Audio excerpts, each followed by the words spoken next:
अस्सलाम वालेकुम प्यारे दोस्तों, रिपेयरिंग की एक और वीडियो में खुशामदीद। आप देख रहे हैं mister engineer official YouTube channel. आज की इस वीडियो में हम आप दोस्तों के सामने लेके आए हैं एक छोटा सा इन्वर्टर।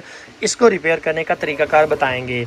इस इन्वर्टर में मसला ये है कि ये टर्न ऑन तो हो रहा है मगर ये आउटपुट पूरी नहीं दे रहा। ये हमारे एक दोस्त ने कहीं से लिया था, वो कह रहे थे यार इसे कोई भी बंदा हाथ नहीं डाल रहा, इसे कोई भी बंदा रिपेयर नहीं कर रहा, आपकी मेहरबानी आप मुझे ये ठीक कर दें। ये प्योर साइन वेव इन्वर्टर है, उन्होंने काफ़ी महंगा कहीं से परचेज़ किया है। तो जनाब चलते हैं वीडियो की जानिब और चल के मैं आप लोगों को आज की इस वीडियो में बताता हूँ कि किस तरह से आपने इस इन्वर्टर को खुद घर पे मुरम्मत करना है। कुछ इन्वर्टर ऐसे होते हैं जिनके अंदर इस तरह का फॉल्ट आ जाता है जिसे कोई भी कारीगर हाथ नहीं डालता, क्योंकि इसमें कमाई नहीं होती। सही पूछें तो इसके अंदर मार्जिन नहीं मिलता, इसलिए कस्टमर भी पे नहीं करता। इतनी छोटी सी तो चीज़ है। तो आज की इस वीडियो में हमने आप लोगों को सिखाना है कि आप इसको किस तरह से खुद घर पे मुरम्मत कर सकते हैं। इन्वर्टर का कवर मैंने पहले से ही खोला हुआ था। ये स्क्रूज़ खोल के अब मैं क्या करता हूँ, इसके बोर्ड को बाहर निकाल लेता हूँ, फिर आप लोगों को दिखाता हूँ। ये साइडों पे लगे स्क्रूज़ को आपने बाहर से निकाल लेना है। एक और चीज़ यहाँ पर छोटी सी टिप शेयर करता चलूँ कि आपने जब भी इन स्क्रूज़ को खोलना है तो इसके अंदर से यहाँ से तस्वीरें ज़रूर बना लेनी है, ताकि आपको पता चले कि आपने कौन सा हीट सिंक कहाँ से उतारा था। ये पतरी नुमा, जो हमारी ज़ुबान में इसे पतरी बोलते हैं इसका, क्योंकि ये चीज़ मैं आप लोगों के साथ इसलिए शेयर कर रहा हूँ कि मैं खुद भी कई दफ़ा भूल जाता हूँ कि ये मैंने पतरी कहाँ से उतारी थी, या हमारे जो लड़के खोलते हैं वो भूल जाते हैं। तो इसलिए मैं उनको ये कहता हूँ कि आप इसकी तस्वीर ज़रूर लिया करें। वैसे तो इसके अंदर सारी छोटी पतरियाँ ना भी लेंगे तो मसला नहीं, जिसके अंदर बड़ी पतरी होती है वहाँ पर बाद में फिटिंग में परेशानी का सामना करना पड़ता है। अभी मैं इसके बोर्ड को बाहर निकाल लेता हूँ, मगर उससे पहले एक चीज़ मुझे यहाँ पर नज़र आ रही है कि ये देखें किसी ने एक कैपेसिटर यहाँ पर इसके ऊपर चेंज किया हुआ है। ये देखें, ये कैपेसिटर किसी ने चेंज किया हुआ है, क्योंकि जेनवन इस तरह से लग के आता नहीं है। आप लोग यहाँ पर देखें। तो चले मैं इसको खोल के आप लोगों को दिखाता हूँ और इसका फॉल्ट पहले आप लोगों को दिखाता हूँ कि फॉल्ट है क्या, और फिर खोल के आपको चेक करके बताते हैं कि कैसे आपने इसे ठीक करना है। अरे दोस्तों, जैसा कि आप लोग यहाँ पर देख सकते हैं कि मैंने इस इन्वर्टर को ओपन कर लिया है। मेरा तो तरीकाकार ये है, मैं इस तरह से या किसी थैली में या किसी बर्तन में डाल लेता हूँ। इसके जो स्क्रू वगैरह बचते हैं उसका फ़ायदा ये होता है, ये चीज़ें गुम नहीं होती। आपके पास कोई बर्तन हो उसमें रख लें अगर आप घर में रिपेयरिंग कर रहे हैं तो। अच्छा जी, अभी अपने फॉल्ट की जानिब आते हैं। पहले मैं आपको ज़रा ना ऑन करके दिखाऊं और ये दिखाऊं कि मसला आ क्या रहा है, ताकि आप लोगों को फिर समझाने में ज़रा आसानी हो। इंशाल्लाह इसको आज क्लियर करते हैं कि कैसे इसको आपने ठीक करना है।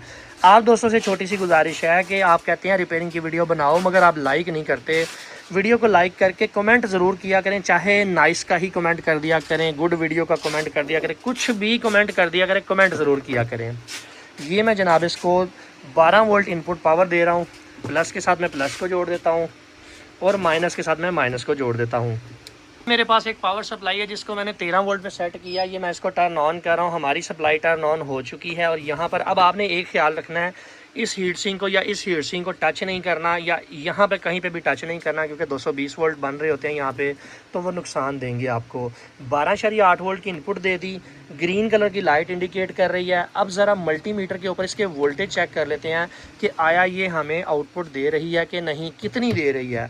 मीटर को मैंने सेट किया 750 वोल्ट की रेंज पे, 220 वोल्ट AC। और यहाँ पर इसकी सॉकेट के अंदर लाइव आप लोगों को लगा के दिखाता हूँ। तो आप लोग यहाँ पर देख सकते हैं कभी कभी वोल्टेज 200 हो जाते हैं, 210 हो जाते हैं, कभी 215 हो जाते हैं। यानी कि वोल्टेज हमारे स्टेबल भी नहीं है और पूरे भी नहीं है, पूरी आउटपुट नहीं निकाल रहा। जैसे ही इसके ऊपर लोड पड़ता है ये इन्वर्टर ट्रिप कर जाता है, लोड को डिस्कनेक्ट कर देता है, वोल्टेज मजीद गिरा देता है। आप लोग यहाँ पर देख सकते हैं मैंने एक काविया इसके साथ कनेक्ट किया है। तो यहाँ पर आउटपुट पे ज़रा वोल्टेज चेक करें। आउटपुट पे सिर्फ 150 वोल्ट आ रहे हैं। प्यारे दोस्तों, मेरा तो रिपेयरिंग का तरीकाकार ये होता है कि मैं सबसे पहले फिजिकली चीज़ को चेक करता हूँ। 50 to 80% जो फॉल्ट होते हैं वो आपको देखने से ही पता चल जाते हैं कि आपका फॉल्ट है किस सेक्शन में। अब ये जो अजीबो गरीब किस्म का फॉल्ट मुझे नज़र आ रहा है उसमें 2 से 3 वजूहात हो सकती हैं। सबसे पहली वजह ये हो सकती है कि आउटपुट साइड की कोई एक आधी FET या IGBT हमें प्रॉपर ड्राइव नहीं दे रही, प्रॉपर काम नहीं करे, जिसकी वजह से हमें आउटपुट पे वोल्टेज पूरे नहीं मिल रहे। दूसरी रीज़न ये हो सकती है कि इनमें से कोई एक चॉपर जो है वो सही काम नहीं कर रहा, उसके पीछे ड्राइव चेक करनी पड़ेगी। कोई एक आधी मॉसफेट ख़राब हो सकती है, कोई 2-3 मॉसफेट ख़राब हो सकती हैं। चेक करने से पता चलेगा कि क्या मसला हो सकता है। चलिए जनाब मेरे कुलियर से इसको चेक करते हैं। इसमें जनाब आप लोग यहाँ पर देखें, सबसे पहली चीज़ ये कि इसमें ये जो कैपेसिटर चेंज किया गया है, क्या ये यहाँ पर इसी वैल्यू का कैपेसिटर लगना था? एक चीज़ ये हमने फाइंड करनी है। अलबत्ता 50 वोल्ट 1000 UF है, तो मेरे ख्याल से कोई इशू नहीं है इसमें, ये कैपेसिटर का इशू नहीं लग रहा। अब अगर मैं गौर से देखूँ इस सेट को तो यहाँ पर मुझे कोई फिज़िकली डैमेज तो नहीं नज़र आ रहा। तो मैं यहाँ पर आप लोगों को दिखाता हूँ कि यहाँ पर तो कोई डैमेज नहीं है, आउटपुट के ऊपर भी कोई डैमेज नहीं है। इस साइड पे अगर मैं चेक करता हूँ तो आप लोग यहाँ पर देखिए, थोड़ा सा मुझे यहाँ से ना कोई चीज़ खटक रही है। मैं जूम करके आप लोगों को दिखाता हूँ कि ये देख, आप देख रहे हैं यहाँ पे, ये देखें यहाँ पर आप लोग देख रहे हैं जहाँ पर Q11 है ब्लैक हुआ है और यहाँ से प्रिंट उड़ा हुआ है यहाँ से। अब इसको ज़रा मैं पिछली साइड से चेक करता हूँ कि शायद मुझे यहाँ पे कोई चीज़ नज़र आ जाए। तो आप लोग यहाँ पर देख सकते हैं कि ये जो प्रिंट है ये भी डैमेज है, ठीक है जी, इसको मुझे चेक करना पड़ेगा। इसके अलावा ये जो प्रिंट है ये भी डैमेज है। आप लोग यहाँ पर देखें, अगर जूम करके आप लोगों को दिखाऊँ तो ये देखें ये भी डैमेज है, ये प्रिंट कटा हुआ है। ये किस वजह से कटता है, इन्वर्टर ओवरलोड हो तो फिर इस तरह का इशू आता है। तो मैं क्या करता हूँ कि यहाँ पर इनको चेक करता हूँ मल्टीमीटर की मदद से। देखें ना 50% तो मेरा फॉल्ट यहीं पे क्लियर हो गया कि फॉल्ट है किस सेक्शन में। डीसी साइड की एक चॉपरी काम नहीं कर रही इसकी वजह से, क्योंकि ये चल नहीं रही। अब यहाँ पर बहुत सारे लोग गलती ये करते हैं कि ये इसको जोड़ देते हैं आपस में और ये नहीं देखते कि अगला पार्ट्स ठीक है कि नहीं। अब आगे वाला पार्ट्स जब तक आप वेरीफाई नहीं करेंगे कि वो ठीक है या नहीं, उसे ऐसे ही जोड़ देंगे, दोबारा लगाएंगे, इन्वर्टर में ज़्यादा मसला आ जाएगा, सारी एफईटियाँ उड़ जाएंगी या सारी आगे आउटपुट पे आईजीबीटियाँ उड़ जाएंगी। सबसे पहले आप लोगों ने ये चेक करना है कि आया ये जो एफईटी जो हमें नज़र आ रही है इसके ऊपर बीप की आवाज़ तो नहीं आ रही। मीटर को UT55 यूज़ कर रहा हूँ, बहुत अच्छा मीटर है, रिकमेंडेड है, प्रोफेशनल मीटर है। इसको आपने चेक करना है कि इसके ऊपर बीप की आवाज़ तो नहीं आपको कहीं पर सुनाई दे रही। ये आप लोग देखें यहाँ तक तो नहीं आ रही, अलबत्ता इधर अगर मैं इसको लगाता हूँ, ये यहाँ पर लगाता हूँ, बीप की आवाज़ आ रही है। इसका मतलब ये हुआ कि हमारी ये वाली जो एफईटी है ये ख़राब हो चुकी है। इसको बाहर निकालता हूँ, ये इसको भी चेक करता हूँ कि यहाँ पर ये जो एफईटी लगी हुई है डीसी साइड के ऊपर, क्या ये तो नहीं आपस में शॉर्ट बोल रही। तो आप लोग यहाँ पर देखें कि इसके ऊपर मुझे रीडिंग मिल रही है, अलबत्ता ये देखें यहाँ पर भी बीप की आवाज़ आ गई है। बीप नहीं आनी चाहिए, उल्टा के लगाना है आप लोगों ने, इस तरह से उल्टा के लगाना है। बीप की आवाज़ नहीं आनी चाहिए आपको। आप लोग यहाँ पर देख सकते हैं उल्टा के लगाने से भी बीप की आवाज़ आ रही है। तो मेरा आधा फॉल्ट यहीं पे क्लियर हो गया कि जनाब मैं क्या करता हूँ कि इन जिन के ऊपर मुझे बीप की आवाज़ सुनाई दे रही है इनको मैं बाहर निकालता हूँ, फिर आप लोगों को चेक करवाता हूँ कि असल में मसला है कहाँ पे है। प्यारे दोस्तों, जैसा कि आप लोग यहाँ पर देख सकते हैं कि मैंने ये वाली 4 एफईटी जो कि सेंटर वाली चॉपर के साथ कनेक्टेड थी, इनको मैंने बाहर निकाल दिया है। हालत आप लोग यहाँ पर मुलाहिजा कर सकते हैं कि ये देखें ये भी प्रिंट उड़ा हुआ है और यहाँ पर कितना बुरा ब्लास्ट हुआ है। अब यहाँ पर कुछ टेक्निकल चीज़ें हैं वो आप लोगों ने ज़रूर समझनी है, उसके बगैर आपने इसको मुरम्मत नहीं करना। ये चारों एफईटियाँ आपने बाहर निकाल के भी चेक करनी है कि आया ये एफईटी जो है वो सही तरह से काम कर रही थी उसके अंदर, यानी कि इसकी बीप की आवाज़ नहीं आनी चाहिए। ये मैं आपको सिंपल सा कुलिया बताता हूँ बीप की आवाज़ का। वैसे इसकी और भी तरीकाकार है, आप डायोड मोड पे रख के चेक कर सकते हैं, आप रेजिस्टेंस मोड पे रख के भी इसको चेक कर सकते हैं। मगर मैं ये चाहता हूँ कि मेरे जो दोस्त हैं उनको समझ आए, उनको आसानी हो समझने में, तो इसलिए मैं ज़रा इस तरह से आपके साथ बोलता हूँ। तो इन चीज़ों को ज़रा इग्नोर किया करें। कुछ लोग ना वीडियो में कीड़े निकालते हैं, तो उनसे गुजारिश है यार, मैं अपने देसी भाइयों को जो है ना देसी अंदाज से समझाता हूँ। ये देखें बीप की आवाज़ आ रही, सारी एफईटियाँ मैंने पहले निकाल के चेक कर ली हैं, ये सारी ख़राब हैं।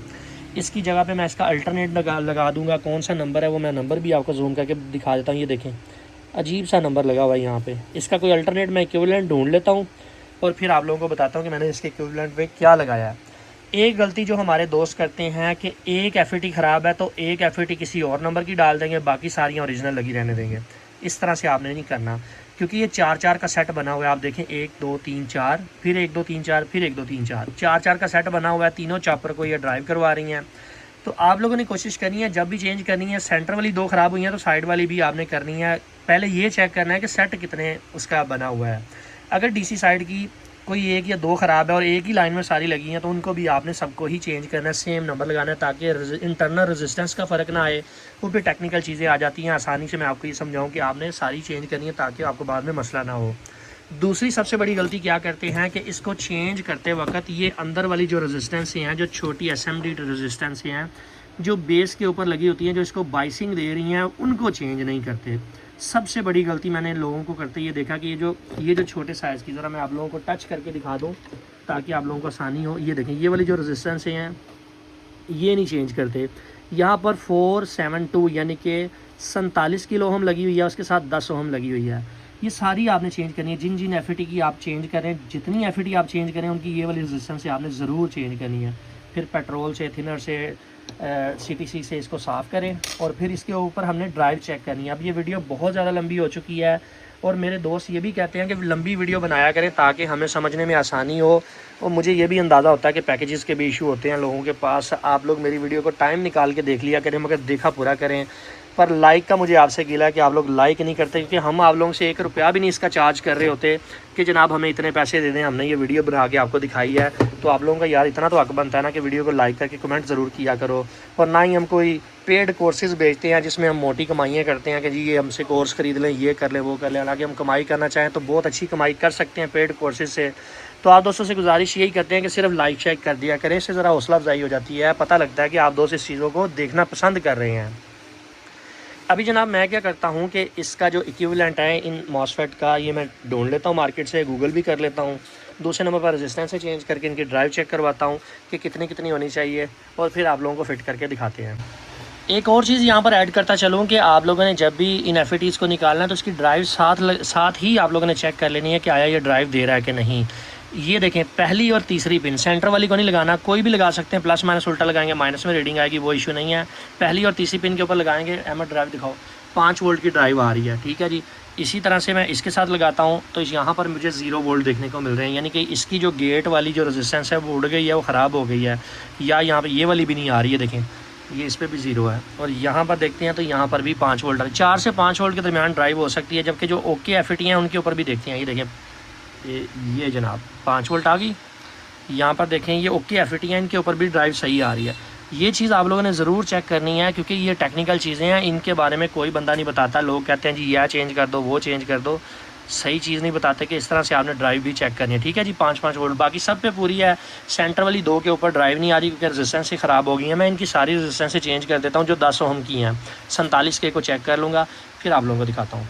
प्यारे दोस्तों, जैसा कि आप लोग यहाँ पर देख सकते हैं कि हमने अपने इन्वर्टर को बेहतर तरीके से मुरम्मत कर लिया। आप लोग यहाँ पर देख सकते हैं जो प्रिंट उड़े हुए थे मैंने उनको ठीक कर लिया है। अच्छा, अब यहाँ पर जो मैंने मॉसफेट यूज़ किया है मैं उसका नंबर आप लोगों को बता देता हूँ। हाई वोल्टेज वाली मॉसफेट हमने यूज़ किया है इसके अंदर, ये वाली हाई एम्पेयर वाली।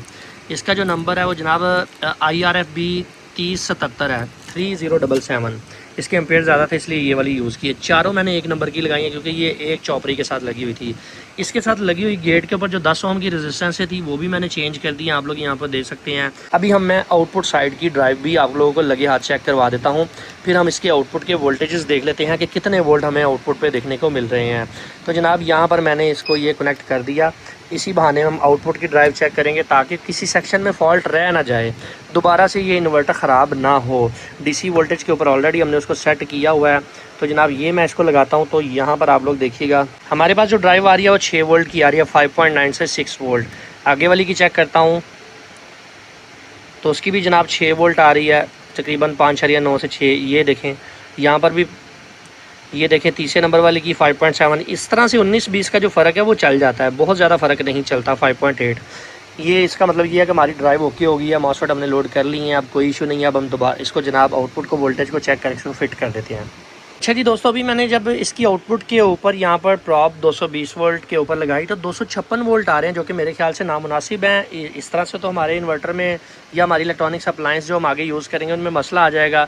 तो उन वोल्टेजेस को सेट करने का तरीकाकार ये होता है कि यहाँ पर ये जो वेरिएबल लगी हुई है 103 नंबर की, इसको आपने घुमाना है। यहाँ पर दूसरी भी लगी हो सकती है, ज़रूरी नहीं कि यही वेरिएबल लगी हो तो आपने इसे ही देखना है। कोई और वेरिएबल भी हो सकती है, उसका कलर चेंज हो सकता है। दूसरी 4 टांगों वाली, 3 टांगों वाली, 3 टांगों वाली वेरिएबल भी हो सकती है। तो हमने क्या करना है कि हमने इसकी जो आउटपुट की वेरिएबल है ये आउटपुट के वोल्टेजेस को एडजस्ट करती है, इसको हमने चेंज करना है। चेंज करने से मुराद ये है कि इसकी वैल्यू को चेंज करना, वैल्यू यानी कि इसको घुमाना है हमने। आप लोग यहाँ पर मीटर के ऊपर देख सकते हैं 255 है। मैं इसको जनाब एंटी क्लॉकवाइज घुमाऊंगा। वेरिएबल हमेशा एंटी क्लॉकवाइज जो है वो वोल्टेज को कम करती है और क्लॉकवाइज जो है वोल्टेज को बढ़ाती है। तकरीबन 241 हो गए। मैं इसको 230 पे सेट कर देता हूँ क्योंकि हमारी जो इलेक्ट्रॉनिक्स अप्लायंस है वो 220 से 230 के दरमियान बड़ा